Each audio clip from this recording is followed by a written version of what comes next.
this morning, the moment we've all been waiting for. This is Ask Anything Sunday. Everyone is invited. All questions are welcome. Some of you have already submitted some questions online.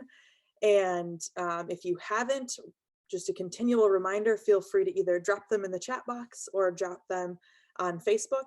We'll be monitoring those and asking Matt as we go along.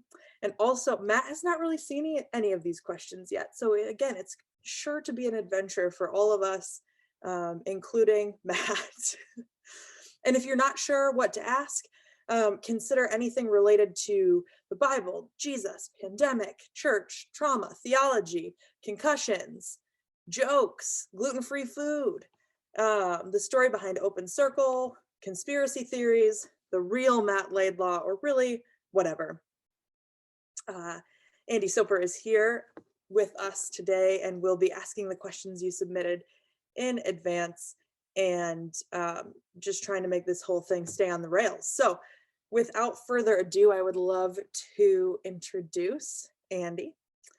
Andy Soper has spent his adult life working to imagine, design, and build communities where people remember they belong to each other. By cultivating diverse teams and aligning their talents, he's built sustainable organizations that strategically address complex social problems, such as the Manasseh Project, an anti-trafficking program that provides professional education, advocacy, and victim treatment, HQ, Grand Rapids' first runaway and homeless youth drop-in center, and Measurable Change, a nonprofit organization that provides strategic alignment consultation and trauma-informed professional development. Andy is also a founding board member of Open Circle, where he served as the director of enthusiasm. Welcome, Andy. Thanks, Lex. I appreciate it. Everybody hear me okay? I would be terrified. I've done 2 of these now with you, and I think both times I've gone ahead and kept my stuff muted. I'm really happy to be here today, and even happier, sort of. Yeah, I am, to introduce Matt Laidlaw. You all know him as the director and lead teacher here at Open Circle. He's also the author of a lot of articles, but also the book, How We Read the Bible. We'll talk a little bit about that today, I think. He's a trainer in restorative justice practices, a spiritual director, a pastor, an educator, and he's really good at layups.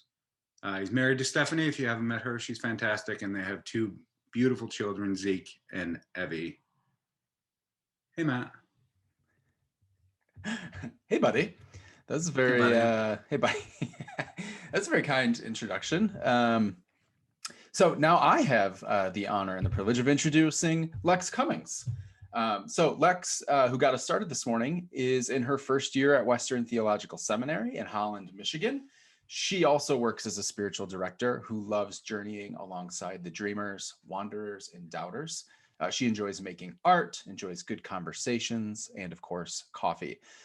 Lex has been serving as the Open Circle community intern since September and has basically not actually met anyone in our community because of the pandemic, which is wild and beautiful and awful and terrible all at the same time. The fact that she's still journeying with us is amazing. And also based on her willingness to participate in this morning's gathering in this way, I'm discovering that she has always wanted to be a passenger in a car that is surely headed for a cliff.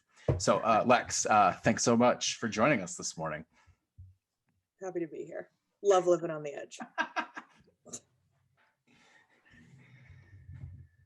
Is this where I get to take over? I think you are now driving that car headed towards that cliff. Oh, don't drive angry. Yeah.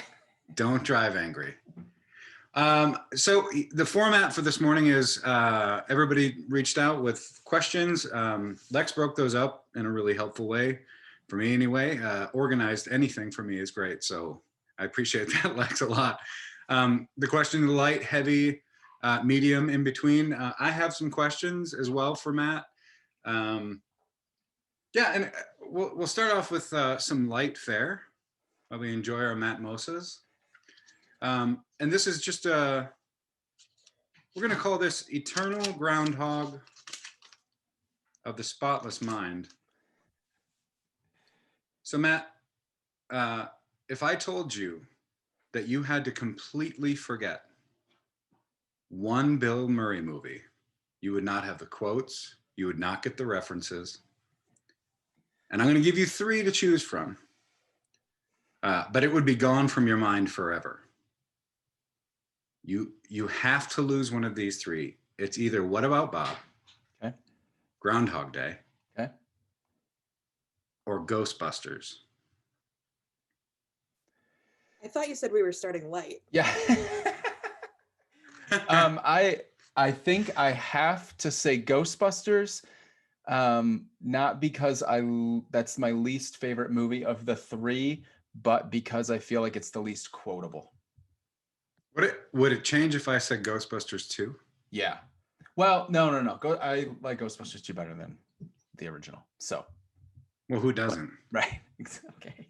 I am the gay. So, How are you ever going to know who to call, though? Right. That's true. Right.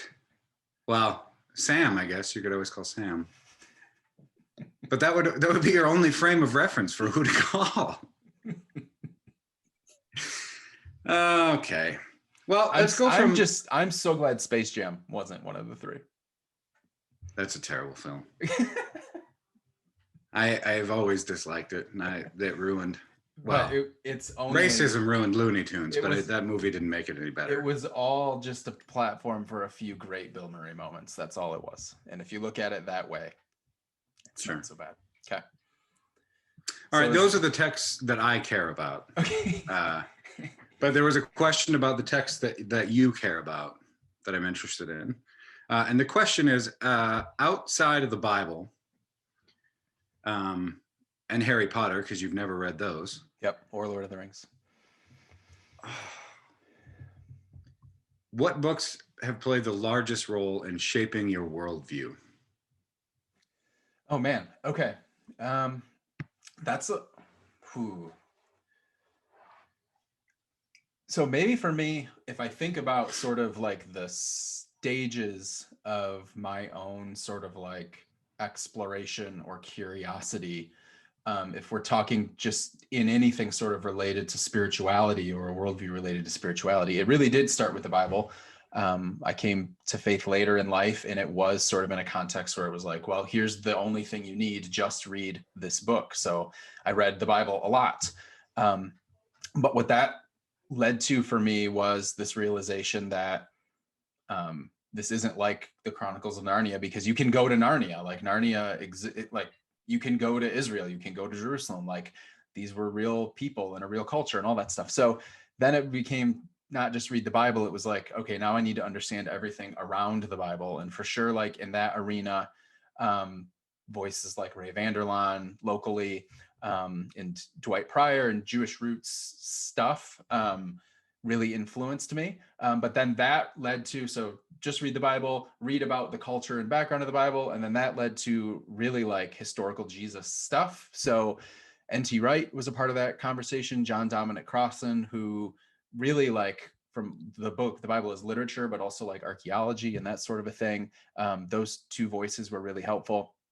But then that sort of led to like, okay, I can't, like, I was literally reading books about people dissecting sentences about which words in those sentences Jesus might have actually said or not said. And you get so far into that and you realize like, what is the point of any of this? Does any of this even matter? What do I do with this? And honestly, what my heart shifted to was, I don't know how to make sense of the Bible or the world or the words of Jesus, but at the very least, like, here's like the poor, and here's like trauma, and here's all of the like brokenness and despair and injustice in the world.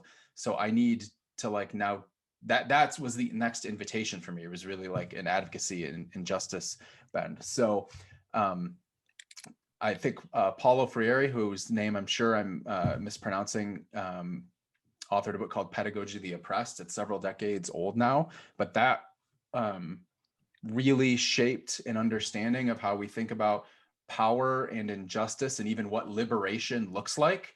And then that energy shifted sort of like back to this more inward posture of, okay, I can't save the world, but what even is going on inside of me, which had never even been a question that I had considered.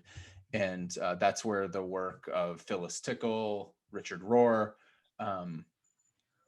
and poetry, Mary Oliver and Rumi, and began to really like allow me to see myself into the world sort of on a different plane, like from a posture of a different space of awareness. And that's really been the space I've been inhabiting most recently. So I would say like a couple of greatest hits there, like Richard Rohr, a book called Eager to Love. It's not theological, it's not conceptual. It's just like, here's St. Francis and St. Clare and how they made sense of power and justice and spirituality in their time. And it feels very fitting for right now. So that's like my go-to like Richard Rohr book that I'd recommend.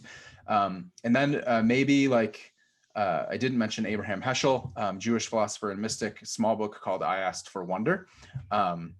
Was a game changer for me, especially talking about spirituality and God outside of the economy of Christian language. And then I would say beyond that, like anything that opens yourself up to beauty and mystery at this point would be something that I would recommend out of the like game of, I just need to figure it out. I just need to figure out who's right and who's wrong. We're not short on information in Christian world and in society in general, but I think what we are short on is awareness and wisdom. So I love books. I've not read nearly as many as I would have liked to have said I've read at this point in my life, but I could talk about them all day, so I'll stop right there. But you like Star Wars, right? Sure. This is not a non sequitur. No, I have not read any. Well, when I was a kid, I read. Well, here's why I asked that question: is like, but there's so much heaviness in the book. There's so all the books that you mentioned. Like, I didn't hear a comedian's book in there. Oh, sure. And yet, I know you enough to know that those things. There you go. Yeah. So, what are some of those as well? That, because if I would have said, if we had said texts or media artifacts that shape your worldview, there would be movies or music or whatever. Yeah. So that's good, because I definitely went on the like Bible theology, Jesus path there with my book recommendations. But also for me, I think, so I'll answer your second question in just a second. For me, like my heart being cracked open to spirituality in any way felt like the most urgent thing I had ever experienced. It was sort of like, I cannot figure out why anything that I'm doing matters unless I can find it on this path. Like it was very much in a moment of sort of like desperation and despair. And so even reading, whatever, like Greek class in Bible college was like, there was an urgency I felt like, because it's like, it was sort of like, am I going to live this life or not? Like not Christian life, just like life in general. Like there has to be meaning here somewhere. So I've read a lot of very narrow categorically selection of books over the past 20 years of my life. But what's also true is the things that did bring me meaning and joy early on was comedians. I remember, must have been in like 8th grade for my birthday. I asked for a book they had published a book of the first like 2 seasons of scripts from Seinfeld, the sitcom, and it was just the actual scripts from the TV show. And I wanted that book for my birthday, and I just like read it. I remember laying in my bed at night, before bed, reading scripts from Seinfeld. I could have just watched it on TV. And then his most recent book is great. It's like, this is just all of his words from the past 4 decades of comedy written down. So I think cleverness around words or meaning in a lighthearted way, those have been really meaningful for me and helped me find meaning even in some of my most challenging moments. But of course, Star Wars, like a universe that seems infinitely creative and possible. Like that's sort of stuff I've always found curious. Like what could be on that planet? Who knows? Let's go there. And with that, we have a question about planets. No, we don't have a question about planets. We could though, if someone dropped one in. So. Yeah, if you have a question about planets, email that to planets, and we'll look at it. Yeah. Planets is the name of the email. Base stuff. Let's you want to do a lightning round? 4-question lightning round? Sure. Good. You are the author of the how-to trilogy. How to read the Bible, how to train a dragon, and how to lose a guy in 10 days. So I'm curious, I have 4 quick questions for you on who taught you how to of the following things. You ready? Sure. Do you need a timer? Would you feel better if there was a clicking sound in your I'm ear? legitimately going to say the first thing that comes into my mind. Oh boy. Well, hang on. We might just do 2 Farewell, everyone. Hashtag John Piper. Yeah. Who taught you how to drive a stick? My dad. No, my grandpa. Sorry. So your first answer was a lie. My first answer was my dad, because my first car was a truck that was a 5-speed. But when I was like 9, my grandpa let me drive his Ford Bronco on a 2-track. That was a 5-speed, like 1984 Ford Bronco, one of my favorite vehicles of all time. So yeah, say my grandpa. Number 2, who taught you how to dance? No one yet.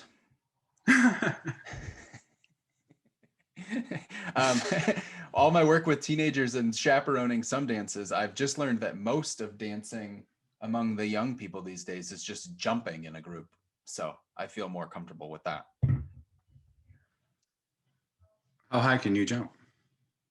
I can still get the bottom of the net on a 10-foot hoop. Bottom? Still got it, baby. As of 6 months ago, who taught you how to have a hard conversation?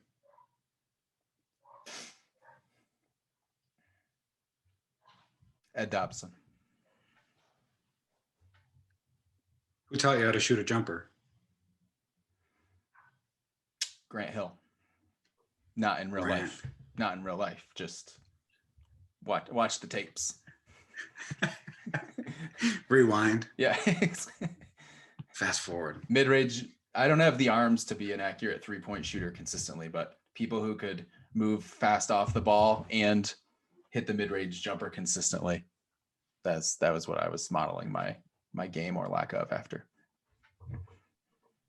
So the Pistons, you were really good twice. Yeah, exactly. Hard question. Evangelical Twitter has been really worried about deconstruction. Number 1, and I'll finish the sentence first. Afraid that you can deconstruct too far. What is your response to that? And I want to preface that if you want to say what deconstruction is for the rest of us. Lex, yeah, sure. Lex, do you want to speak to like how you would frame deconstruction at this point? Is that would even maybe be helpful for me in thinking about this question? Yeah, because I think that's honestly helpful for us all to start, because I think we all mean something a little bit different. But I think maybe undoing, I think it's honestly an undoing of anything that was, kind of looking at your faith structure, your beliefs, why is it, and then kind of taking that apart, deconstructing it, and looking at it, examining it, determining what stays, what goes, and where there's space for something new, maybe. Okay. So first I'll just name I'm probably not familiar with all of the ins and outs of evangelical Twitter, though I don't know if we could string together a more gross collection of words than that. But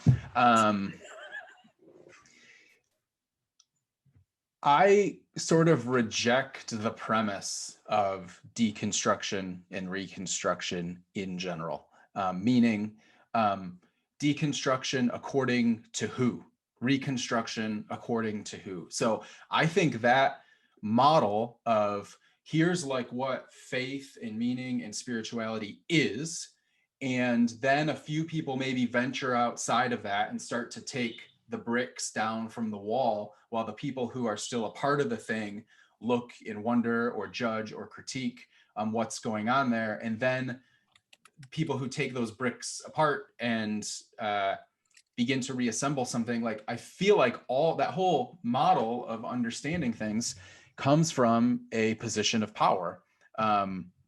Because who decided what's constructed in the first place? People who won or who had power. Most recently, white men, pretty much always men throughout history. And while it's not to say that there's not meaning or beauty in truth in some of the traditions or ideas that have stood the test of time, we can't separate all of that from the reality that there was a whole lot of harm and violence and oppression done in the shaping of those ideas that have become a very boundaried way of understanding life and faith in the world for a lot of people. So we don't like look at a garden that, we'll be planting gardens soon in our yards. And as something sprouts out of the ground, we don't say like, oh yeah, that tomato plant, like it seems like it's deconstructing because it looks different than it did yesterday. It's like, no, it's called growing. It's just called evolving. And the idea dying. or dying. And that the idea that every single thing in the universe is growing, evolving, changing, dying, living, and that we as human beings, like with our faith and spirituality, like the most essential way that we make meaning for our lives, that somehow that would stay static or remain in service to some other human authority feels really, really harmful. So I just don't like that framework anymore. It served me for a time. I understand how it can be helpful to think about it that way. Yes, there is a life cycle that is even modeled in the life and teachings of Jesus, of life, death, and resurrection. Richard Rohr talks about order, disorder, reorder, that is the constant cycle of life and meaning that we're living in. Those things can be helpful. But I think if we could try and look at that aspect of who we are sort of in like the natural way the world is working, then we could allow ourselves to engage those questions or those ideas with much less fear or shame. And there's also this like reality that there are people who find a good amount of unhealthy joy or success or fame in ripping things down. That's true in like all sectors of culture and society, and it's true within the church. There's people who make a good living at destroying things that or finding reasons to critique ideas or people. Like that's their thing, that's their angle, and that can be really harmful. So I'm not saying like burn it all down, but what I am saying is that the people who are telling you you're not allowed to ask those questions, or the people who have all those answers, like they're not any different than you, and you submitting to their authority not only like could be stifling your own growth and the one life you get to live. It's enabling them to continue to do that to other people as well, and indirectly enabling them to continue to stifle their own growth as well. Sort of seems like a weird idolatry of you can deconstruct too far. Well, whatever is next, it has to be the God of your life, whatever that is. Am I wrong on that? Maybe I'm just babbling. Push a little further into that. What do you mean? Well, it seems to me that we sort of, what's the word I'm looking for? Siri's yelling at me. I don't even know I had a Siri on. She's still yelling at me. You said you were looking for something. That's why. Oh, that's why.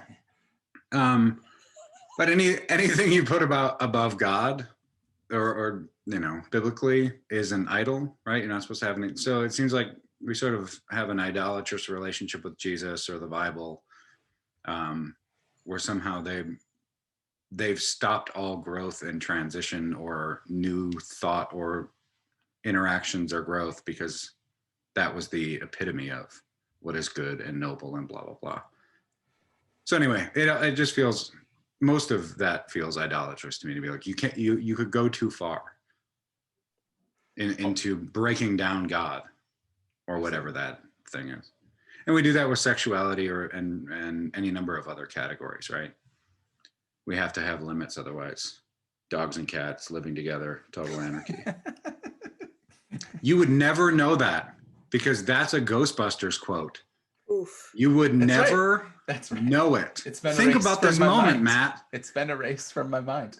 Think about this the rest of your life. Anyway.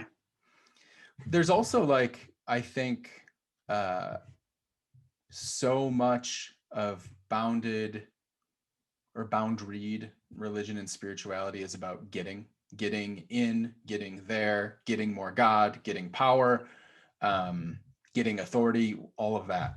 And that framework then makes the questions you ask or the growth that you are maybe naturally experiencing, you can only feel like you're losing something then. And while loss and death, I think, is part of the growth process, just look at the universe, that is really strengthened in some really unhealthy ways because the people in charge have set the rules in that way. Because it's all about getting. So if you step out, you're going to lose everything. You're going to lose your family. You're going to lose your community. You're going to lose your job, all of it. But the invitation there is, what if this whole thing is about getting more God, more prosperity, more authority? But it's about waking up to the reality that it's all here. It's all right here. You already have it. There's nothing to prove. There's nothing more to get. Keep stepping towards freedom and growth and awareness, because it's not there. It's here already. Lex, you had a question come in. I do. Or whatever. Yes. Appreciate it, Matt. All right. So here is the question. I've heard it said that the external problem may never resolve, but the internal problem can and often does. All of us may meet a problem that doesn't resolve. Maybe it's living with a divorce and yet co-parenting together as a family, an illness that's not curable, really anything like that. So it seems that those with spiritual wisdom are able to find a place within themselves that sustains them in the midst of the world's greatest suffering, such as Eddie Hilsum, who was, as the world around her got smaller and smaller, her internal world expanded. So can you speak a little bit to this? How have you been inspired by teachers you have had in your life that have demonstrated this kind of wisdom? How does it sustain us now? Kind of any insight to the path of embracing the problem as a teacher, even if the problem never changes?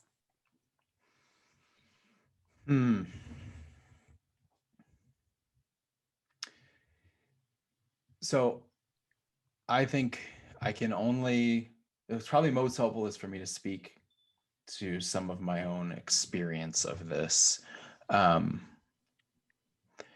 So the past few years of my life, the sort of external realities in small and large ways it just felt like the heat is getting turned up on everything.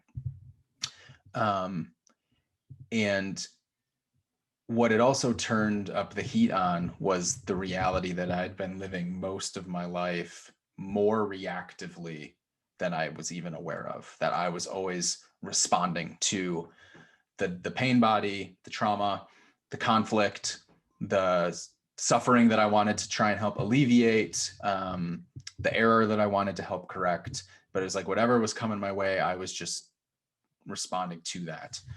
And probably just in the past 3 or 4 years have felt like I have been able to unlock in some barely dipping my toes into my own interior life, that the universe inside of me, I had not explored on any level. And therefore, not only was I living reactively to everything that was coming my way without any sort of intention, the fact that I wasn't aware of my own unconscious reality, subconscious reality, that was determining how I was experiencing everything coming my way. So it was this pretty toxic cycle that I had found myself in. And I think if I'm honest, it impacted so much of my work and my marriage and friendships, like everything. So I think what's absolutely true is that, on the one hand, like, yes, give your life on behalf of everything and everyone else who needs it. And on the other hand, you can't change the world, but you can change yourself. And I think that it's dumb. That's the wrong word. I don't know how much wisdom there is to like argue over which one of those is actually true or most true, because I don't actually even think they're sort of binaries or polar opposites. I think they have to be done in conjunction with each other. So Henry Nouwen talks about we need revolutionaries and we need mystics. And there's sort of a like unique calling on those things. Father Richard talks about that as sort of the activists or the contemplatives. But I think wisdom is finding a way to integrate both of those things. And I don't remember if Nouwen actually says this or if it was commentary on Nouwen, but the revolutionary change the external world, the mystic always growing in awareness of the interior world, that we actually need more of like a pendulum. That in life naturally we're going to be swinging between those two realities. But if we can grow in our capacity to hold both of them, all of the pain and suffering of our external reality and our growth in our own internal reality, like that's what maturity, the path to maturity and the path to spiritual growth might actually look like.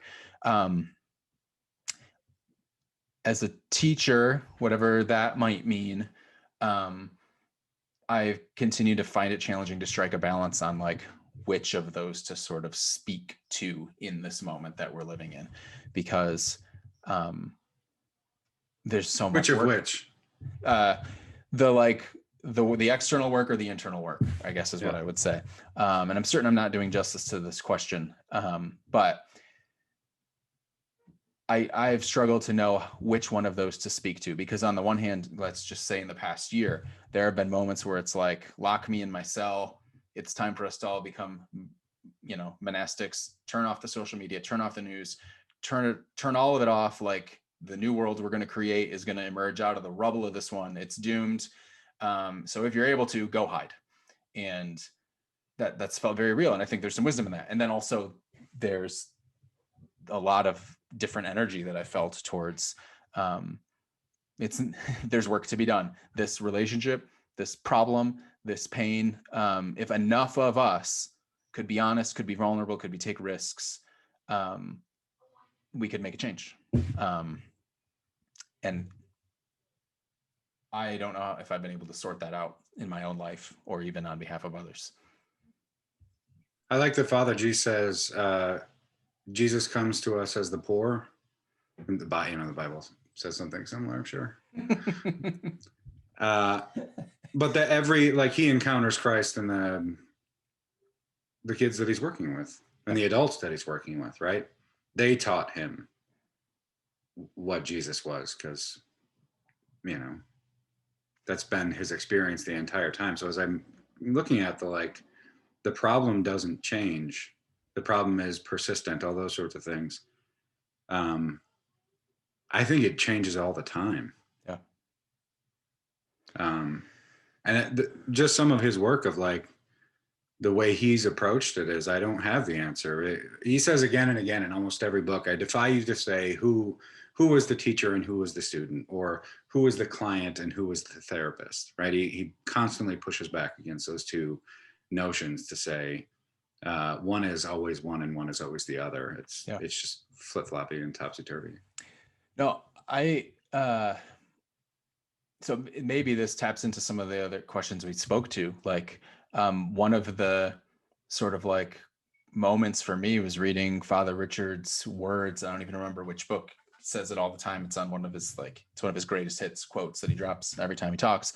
God comes to you disguised as your actual life, your very own life. Like there is nothing else. Like there's no spiritual world where everybody's got it all together, and then the world of our daily lives.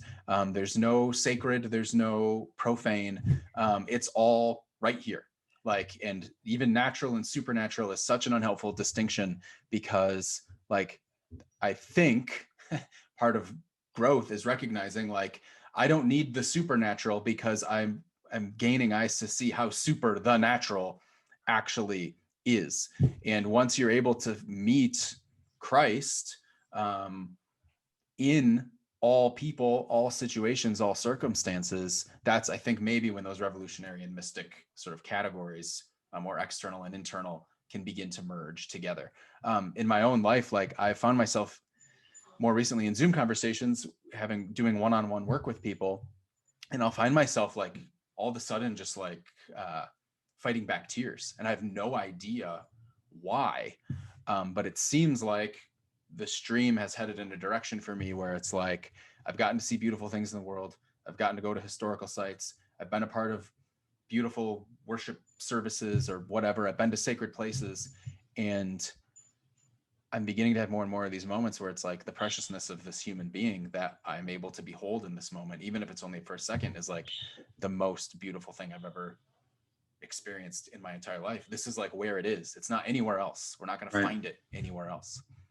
Well, one of the questions that follow up from Elizabeth was, how do you begin to tap into your subconscious pattern so you become more aware of your reactivity, right? So you can move into a more spacious experience. And when I read that question as you were talking, I was like, oh wait, he's headed that way anyway. I'd like to hear, she's got two other questions here. Are there practices that help you?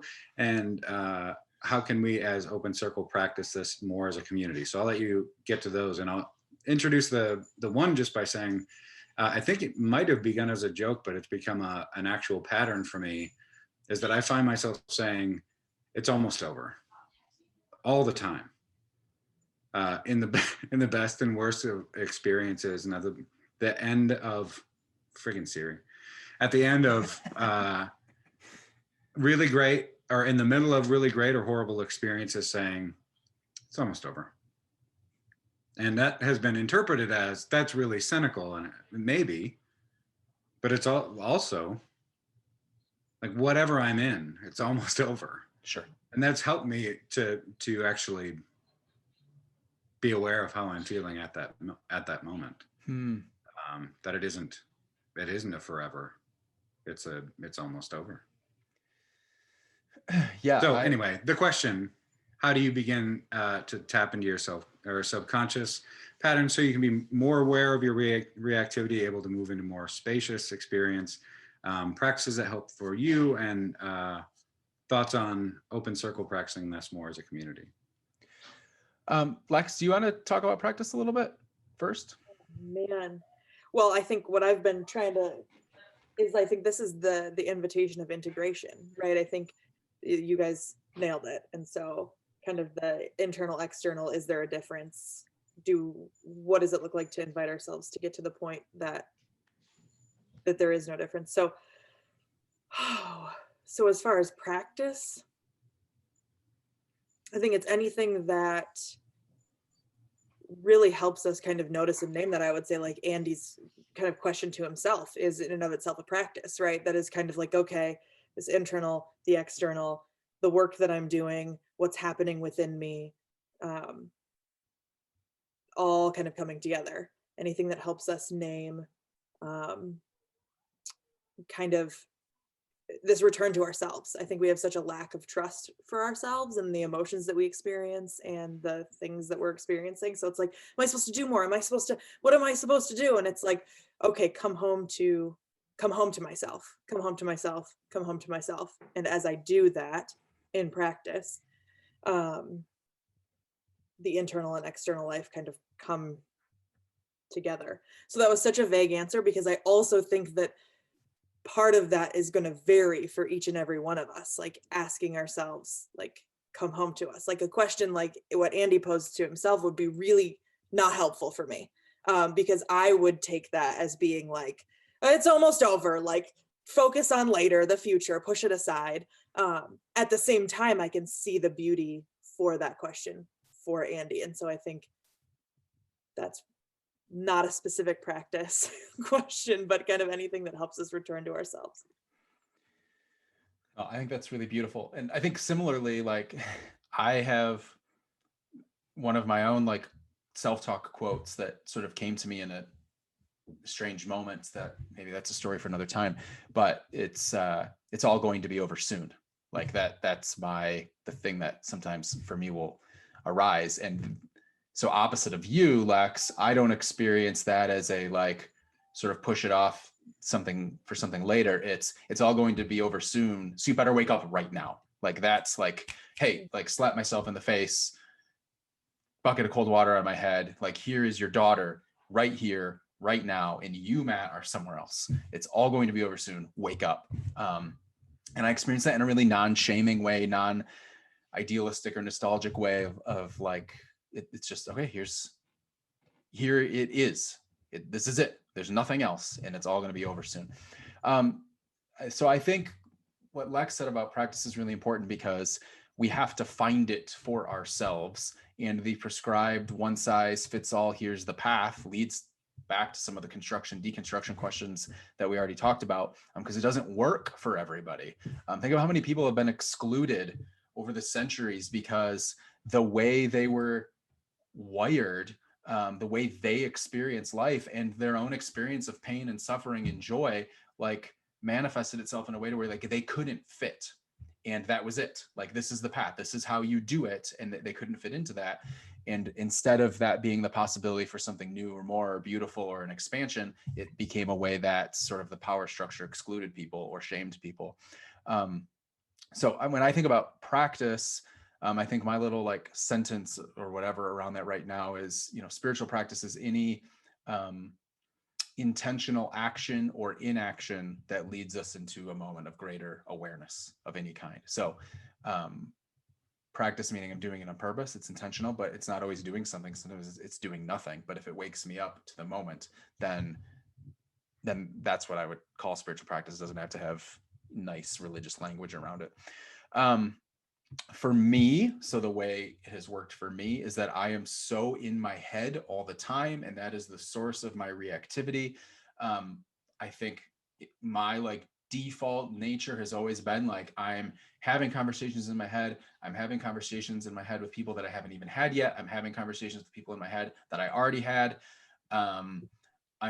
Ideas are bursting, things that I couldn't even write down fast enough if I tried, but it's just like always running. And then when something outside of me happens, it's like that can be a pretty violent or disruptive situation, because even if it's something really small or innocent happening to me or around me, like it or they don't realize that my brain was running at 7,000 miles an hour in some really unhealthy ways. So really simply, like the basic centering prayer practice has been a lifesaver for me, which the goal is like 20 minutes twice a day, which someday I want to be able to carve the space for that. What's real right now is 20 minutes once a day, hopefully more often than not, like, because there's a lot of days where it doesn't happen, which really is the calming of the monkey mind. It's not even trying to focus on nothing.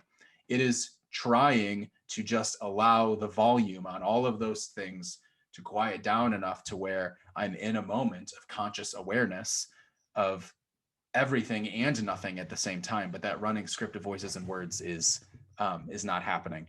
And that anchor point in a day, cumulatively over many days, I've been able to see in really small ways has allowed me to live more generously and non-reactively to whatever it is that's coming my way outside of those moments. So that's a very clear example for me where the practice has shaped how I experience everything. And I a long way to go in that area. But the other piece for me is physical activity. So that's not true for everybody, but for me, like I'm in my head so much that if I can go for a run, and really it is just running, and it's almost like my body sort of like whipping my brain into submission to quiet down, where if I can just get a couple miles in, when I'm back, it's like the volume on those voices has been turned down and I'm feeling in my body instead of just thinking in my mind. And I'm not, I'm not training for anything other than just sort of like health. If you saw me run, it would be like if late 90s Rick Smits and Arvydas Sabonis had a baby, that's what I would look like when I'm running. For any old school NBA fans, you know exactly what I'm talking about. Oh, I thought you were having a stroke. I No. didn't know what you were saying. Yeah, like it's very clear that the point of me running is not running. The point is to get into my body and out of my mind. I think as a community, I think the more we can grow into practice when we're gathered together, but also find ways to encourage each other to find a path. I think everybody has to find a path. I don't think Open Circle can just prescribe like, this is the way you're going to grow in these ways if you're going to be a part of this community, but we can be a network that is trying to equip each other to find the path that works for each of us, because the goal isn't the path. The goal is love. The goal is greater awareness. The goal is generosity and compassion. And there's a lot of different paths that can get us there. I think the way the circle has been foundational for us, because I said this a couple weeks ago, I don't think it's a tool that builds community. I think it's a practice that helps us to grow in awareness that we're not separate. And I think for a few of us, there's been moments where we're in a circle and all of a sudden it's like we can see more softly. We're encountering another person that maybe in any other situation we would be like, this person is so full of whatever with their agendas or ideas, but for a moment I saw them, and for a moment I felt seen. And I think that's what we're after, if we can keep growing in that capacity. Okay, pile on that question with another question from Karen Moore. When we go back to normal, if whatever that turns out to be, what do you, let me put it this way. So Karen asked, what are you looking forward to going back to when things get back to normal in the world, and what will you miss from the pandemic world? So whittle that down farther. What did you notice you really miss over the past year? And what have you noticed now that the pandemic has forced you into that has been beneficial, or you know that may go away? It'll be part of everything else. Oh man. I think that if I boil it down to like, what was I really feeling initially? It's what a lot of other people were feeling, which is I want to be able to do whatever the hell I want to do without consequence, to other people or to myself. And somebody's telling me I can't. I want to be able to drive somewhere, eat somewhere, do something, buy something without having to go through the mental gymnastics of like, not only like safety and rules, but also like the shaming that comes with like everybody trying to make their way through this pandemic with different parameters for how to make decisions. So, right. But I think but I don't want to like get away from that, because it's not true that all of a sudden I couldn't do what I wanted without consequence. What's true is that I wasn't aware, or I didn't care how consequential me doing whatever I wanted to do was for other people that I was mostly unaware of, or the environment, or like where this whole thing is headed anyway. And I think maybe that's part of the like challenge of the season for so many of us is the collective like ego resistance to recognizing that how we live impacts other people than ourselves. And I am saddened by my own inability and my own judgment of the collective inability to learn that lesson and as fully as I would have hoped that I would have learned that lesson by now. A much more like, what's that? So frolfing, you're looking forward to. So a more lighthearted way of answering that question is like, I want to go somewhere warm with my kids. I want to go somewhere not within a 3-hour drive of Grand Rapids, even if it's only for a few days, without this sort of cloud of wondering and concerns about how it's impacting other people or how it could be impacting us in those decisions that we're making. I think what I'll miss most from the pandemic world personally is like, there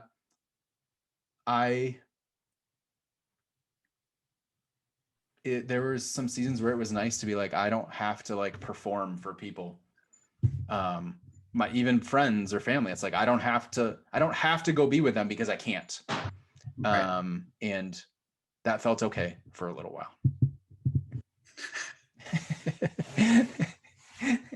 It's funny that when you said that felt okay, you subconsciously smiled, and there was very clear gladness and joy. There was a dopamine release when you said, I don't have to do that, even if I can't do other things. Well, my part of my own, like, human malfunction probably is like how much energy. So there's so many wonderful people in my life that I love. And yet, in some ideal reality, I want to be with them all of the time. But the amount of energy that I have always spent trying to figure out how to not be around people, all of a sudden, I didn't have to do that. And that was weird. And there was part of it that was nice. And then, but now I think after a season, I can recognize that there's some growth for me there and some opportunity for what it looks like to actually engage the people that I love. I'm looking forward to going back. I feel like people figured out that you can just wear what you want during the day. And I feel like exposed now. Like I'm not special. I can't wait till people have to dress up again, and I'll be like, sucks to be you, homie. Related. Because this is still happening. Yeah, that's interesting because it's like you go to some like boardroom meeting and you're wearing like let's say a collared shirt and a sweater or hoodie, but also basketball shorts, hypothetically. And you walk into this conference room and people is like, well, we're not doing business with this guy. Look how he's dressed. But 3 months ago, you had no problem doing business with me. And guess what I was wearing? Basketball shorts. So how much of all of this is just a game? Like, I hope we can all press into that as much as possible, because it would be a shame if we missed that opportunity to not reveal what an insane waste of time and energy so much of human existence is by our own creating. I think for me, like the best sort of pithy comment or tweet of the whole pandemic was something like, well, I guess we are going to really find out how many of those meetings could have been emails. And I think that's like, when I think about my own, let's just say work in the church, how many times I sat in rooms of people around tables for hours because it was like the most important thing we could have been doing. And over the past year, we figured out like how to do that much more efficiently. And though there's some camaraderie lost there, I think we also revealed how much resources and time and energy are wasted by like the boardroom chat incessantly over and over and over and over. Yeah, I feel like what we, if we take anything else out, is that if we just learn to say, I'm not doing that now. So we need to have a meet. I'm not going to that. Yeah. And I don't want the email. You just do it. Yeah. You want to do it, do it. Yeah. That'll be a great part of coming out of this, is people just going, no, I know what's possible. This is your baby. We don't all have to be on this. Which honestly feels like a spiritual practice. Like, why weren't we doing that before? I kind of was doing that before. Just like move out of people pleasing. Like, what are you here for? And do that and everything else. Right. Or even just like the rigidity of like, this is what your life has to look like. If you've found a different level of joy in your work during the past year because so many things were removed from it, and you realize like, no, if I could do it this way with these people, I would love it. And a return to some normalcy, or you jumping back on the plane, 4 times a month, like you find yourself dreading or not looking forward to, like, then the invitation is like, well, then figure out how to keep doing it the way you've been doing it, or do something the way you've been doing it. Why would you go back to a life that you've discovered was paying the bills, but wasn't making the most of the precious time and energy that you might actually have in this life? Speaking of precious time and sweet love and arms, we got just about 90 minutes left, I think. 90 minutes left. We're on the We're on the Pete Holmes time schedule. So we just got through the advertisements. Right. Did we do the CBD read yet for the new gummies that we're selling through Open Circle? CBD gummies. And jeans made of yoga pants material that are actually jeans. And pillows filled with CBD gummies. You have no idea how well you'll sleep. Pillow market, man, it's starting to open up. So I have a question. We need more than one guy in the pillow business. That's what I'm saying. Like, yes. Yeah. No. Oh my gosh. I can't imagine the mayhem when people realize we could all be in the pillow business. Yeah. It could be our pillow guys. I'm out. This went too far. Okay. So good podcast. Here's I have a question. There was another question that came in about some of the next steps at Open Circle. But I wanted to ask my favorite HR question, which I've never been able to ask during an interview. And I think it's because I think they said you can't ask that question. Right. Which leads to a different HR meeting. Right. It would just, but I could ask it here. So here are the rules of this question. You can't ask any clarifying questions. You have no more than 90 seconds to answer it. And you are free to be as specific or as vague as you want to be. So the question is, what happened to you that makes you treat people the way you do?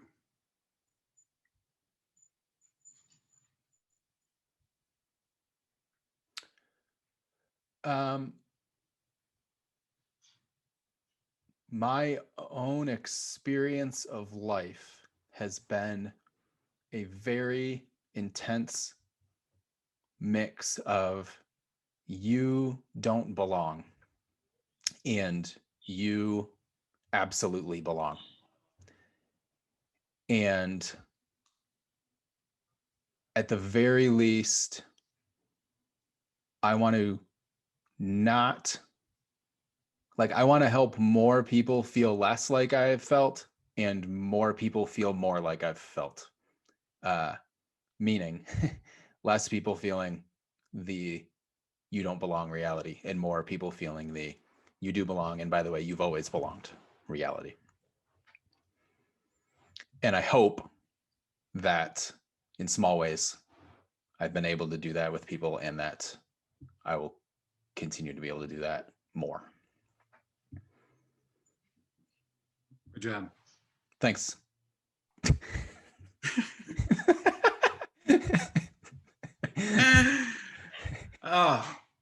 I realized a long time ago, I've had people try to push that back on me. Sure. And I just won't answer it. Yeah. But I think it's a great HR question. HR people, if you're out there, just open-ended. What do you mean, good or bad? No, you don't get to ask a question back. The question is, what happened to you? I like it. Yeah. I'm really proud of myself right now, and I want to put it out there. Yeah. I want to let that flag fly, that this is a fun question. But also, did you say you won't be answering the question for us today, Andy? It was I asked it first. Yeah, sure. I asked it first. I was raised, yeah. Matt, did I ever tell you that my mom once nursed a puppy because she was afraid it would die? No. I have questions about what you mean by that. Because I have this written in the category, I have a number of questions. This was under the category of tests of friendship. Okay. And the question was, did I ever tell you that my mom nursed a puppy? I told her I was going to ask that question today. And she laughed and she said, you know what? Sometimes it's not until a crisis that you realize you might have the tools to solve it. And I thought, you sick lady. Whatever. Okay. Am I supposed to ask questions in response to? Okay, great. No. We'll do that offline maybe. There's one more question that came in. Lex, you want to ask the next steps question about, I don't have it for whatever reason. Right in front of me. So what are a few things you hope Open Circle does and becomes in the future? So, okay. This is an awesome question. It, in so many ways, when it comes to Open Circle, it is the question right now, because I think what's true is that the pandemic has created a reality where collective embodied practice, being together, where it's so important to sort of like the initial beginnings of our community has been made impossible, but also being forced online has, we had no online presence previously. Now there are other people who are interacting with our community and are curious about the sorts of things that we're interested in, or wondering about the things we're interested in, or want to be a part of the process. So I think there's this very real sort of practical thing of who are we when we can be in a room together again? And by who, I don't just mean sort of like the words, like what's the work we're about, or mission, values, that sort of a thing. That's important.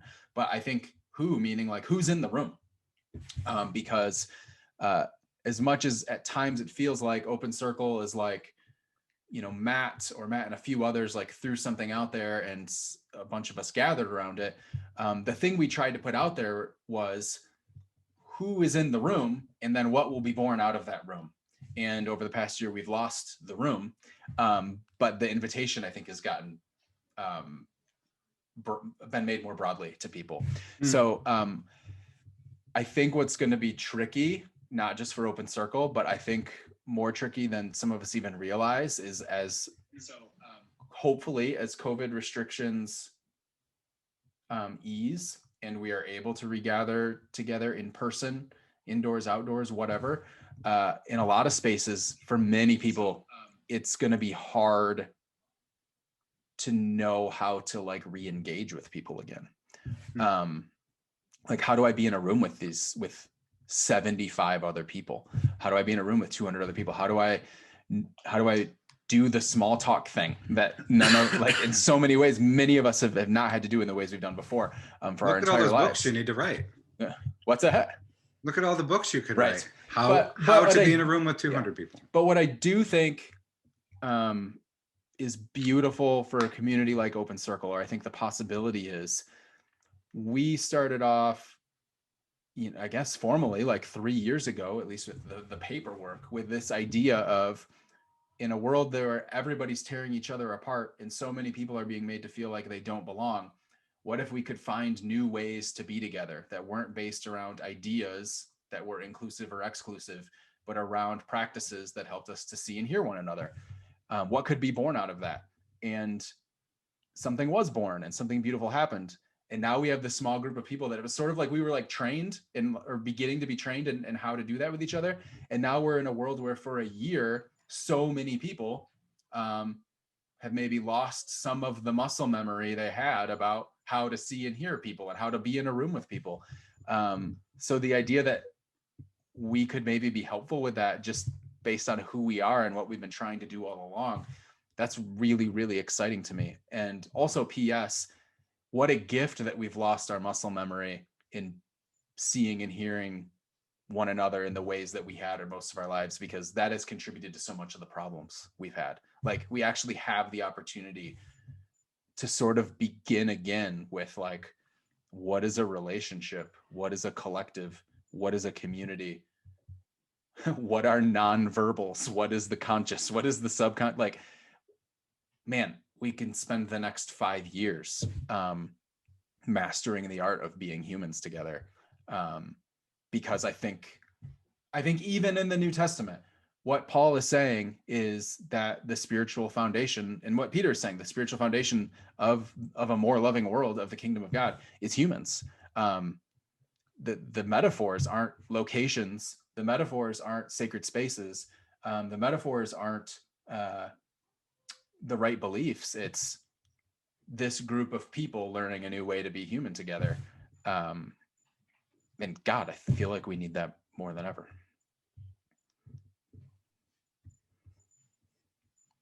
I like it. Even if you don't, it's fine. Claimed. Yeah. I think this was I liked our question and answer in that you just had to answer. I like it when people don't get time to think. Especially, honestly, listening to folks that I get to talk to a lot, but I don't get to talk to them a lot about their thing, right? Stuff that they're passionate about. Conversations tend to lead elsewhere, but so I appreciate the chance to ask you silly questions, but also, I don't know, throw grooters and watch you park them. Yeah.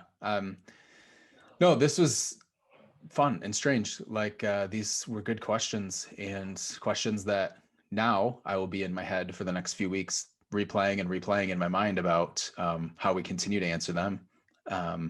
And then I'll go back to my practices and deconstruction to get myself into a healthier place with how I engage all these questions. Lex, do you got anything else for us? Oh man, I don't think so. So should I take us home? Yeah, let's land this plane. All right. So yeah, thank you. Thank you, Matt and Andy. Thanks for everyone joining us this morning. Thanks for all the questions we got. And if we did not get to your questions, so sorry. If you need anything or we can support you or your family in any way, please email us at info@opencirclecommunity.org. And if you'd like to support the mission of our community, you can give at opencirclecommunity.org/give. We'll be back next Sunday at 10 a.m. Lex Cummings will be teaching. That also happens to be me. So we hope to see you there. Have a great week, everyone. Thanks for joining us.